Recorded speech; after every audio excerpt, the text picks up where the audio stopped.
How to find Geico payment methods and plans. Hi everyone, I'm here to assist you today without any delay. Let's jump right in. In the Geico's article, as you can see, there is an online access to pay, and you can simply update your auto pay options, and also Apple users can let Siri do the work for you.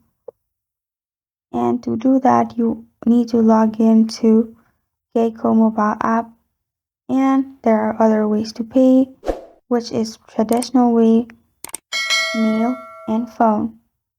So in the phone, if you click on the phone icon, you'll find your phone numbers. You can type in there, and by mail, mailing address differs based on the subject of your mailing, and in some cases based on your state.